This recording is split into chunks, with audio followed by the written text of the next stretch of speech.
Hi, welcome back to Burning River Bushcraft. As you can see here, I've got a problem. I've got a groundhog burrowed under my woodpile. Like most problems in life, this can be solved with a high-powered rifle. The problem is, I haven't been able to catch him yet in the scope. So I'm going to speed this whole process up and use some traps. Now, any den set, my go-to trap is going to be a conibear. I put a conibear over this hole. It's guarding it 24/7. Whatever comes in or out of that hole, I've got. The problem with this set is this is right next to the barn. I have barn cats. I've also got possibility of neighbor's dog coming up, sticking their nose in the hole, and then that's a whole nother set of problems. So what I'm going to use is I'm going to actually set some snares. I'm going to set a snare directly over the den, anchor it to these this pallet. That way, if I do have a incidental catch, I'm able to release the animal unharmed. Now, I'm a big believer in snares, and I keep this dedicated snare bag set up so I can quickly set a snare as I'm checking my normal trap line. So I can go over the contents of this snare bag in another video, but for right now I'm just going to get to it.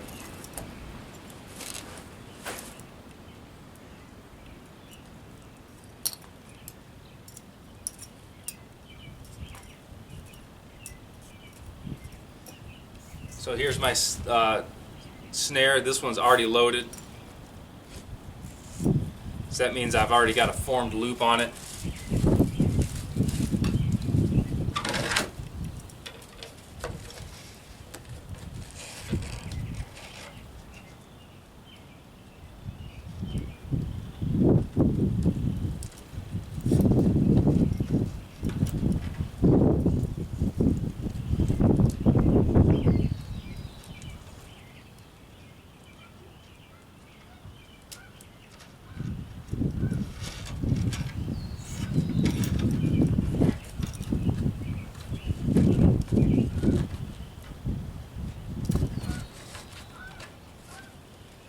So I just ran the snare loop through the swivel itself.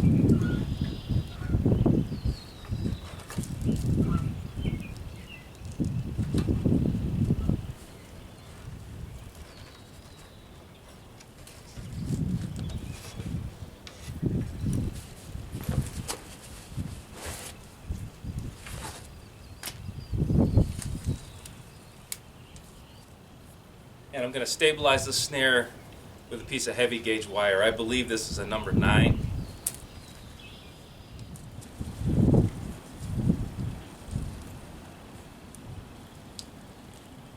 Alright, so I've got the wire bent into an L configuration. This is going to let me jam this end into the ground, and then I can set my snare at whatever height I'm trying to go for.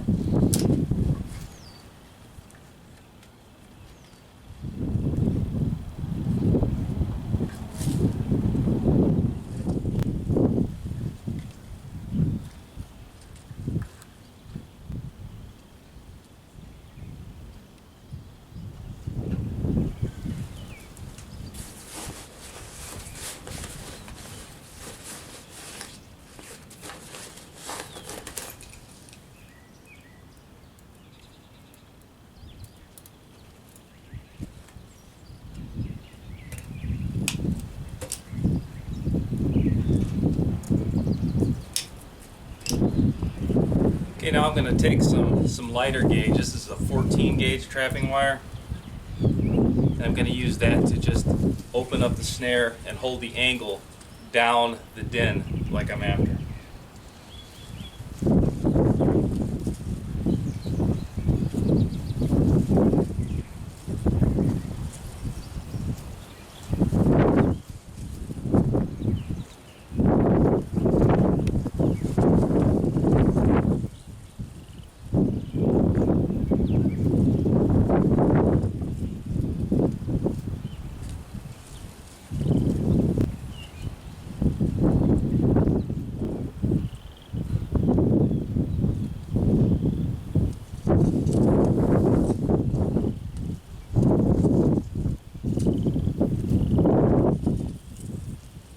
Okay, so with a little finagling here, I got the snare loop set like I want to.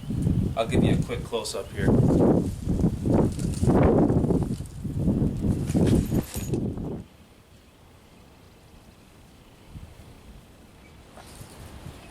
So the key things with this set is the height off the ground.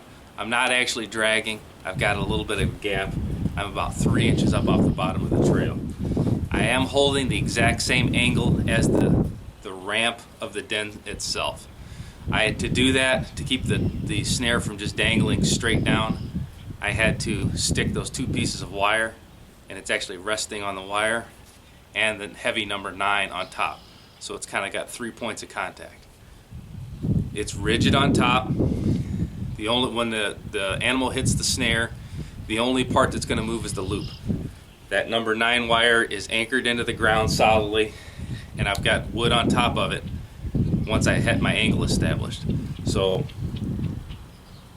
as soon as the animal bumps it, it's going to pull itself into the snare.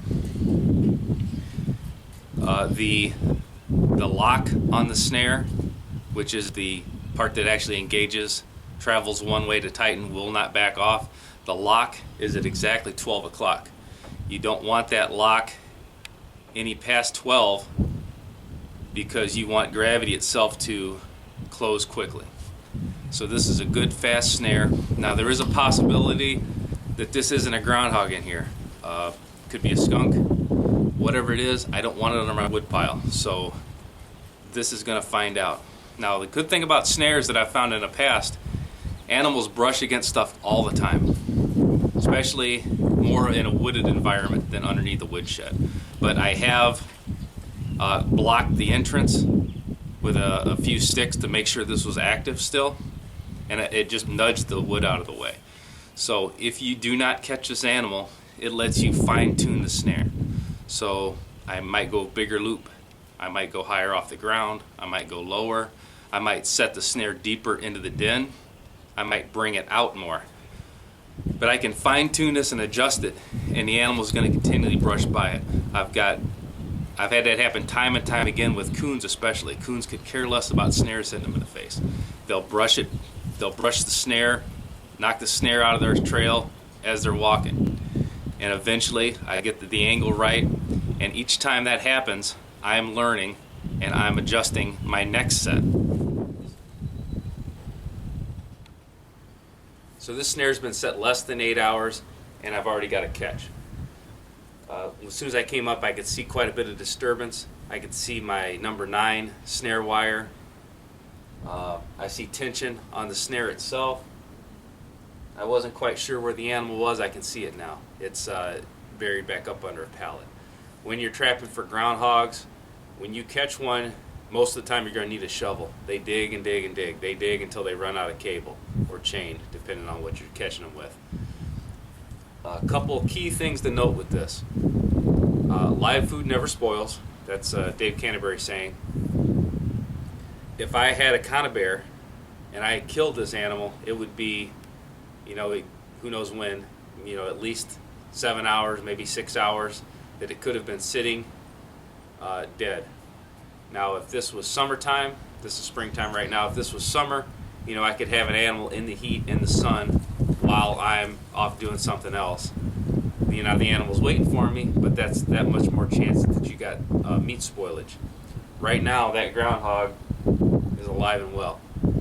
If that was a mistake catch, I could easily let him go. I would have to pull out through the cable, hold him down with a catch pole, and with a lock on a snare, I would probably have to use a pair of pliers to get a grip on it and then back off the lock. But if this was a mistake catch, I could let it go. The conibear, that's not an issue. As soon as a conibear catches something, it's caught forever. Another key point to this is that this is a setup. I saw the hole was active. I kind of blocked it with a stick ahead of time, and I saw that the stick was knocked out of the way, so I trapped an active hole. I also waited until a nice sunny day to set the snare. So I literally set it once, checked it once, and there's an animal. I'm not running a 2-mile set where I am setting a snare in every likely location. This is efficiency at its best. This is very similar to the dog-proof trap video where I knew I had coons in dens. I set and I caught in the first evening. other point to this is I had snare wire this time. When I did my advanced class, I had a snare video up, filmed during the advanced class. I had snares and nothing else, so I had to use sticks to hold my whammy in place, and I also used sticks to hold the snare open and to hold it at different angles, just like I did for here. This time I had a heavy number 9 wire, which is ideal for this, to hold the snare rigid over the hole, and I had smaller 14 gauge pegged in to keep it open at the angle of the din. So I had what I needed. Nothing was heavy, nothing was expensive, but when I did the advanced class I was stuck with what I had. So the proper gear pays off. Like I said, normally when you're trapping groundhogs, you have to dig the groundhog out of the den. In this case, he's laying up under a pallet. I'm going to be able to get a shot at him as he's sitting there. But that's something to keep in mind. If you're using a snare in a survival situation where you do not have a firearm, you're going to be pulling a live critter out. So that's something you have to be prepared for and be able to deal with. Now here's the snare. And you can see the last foot or so is completely shot.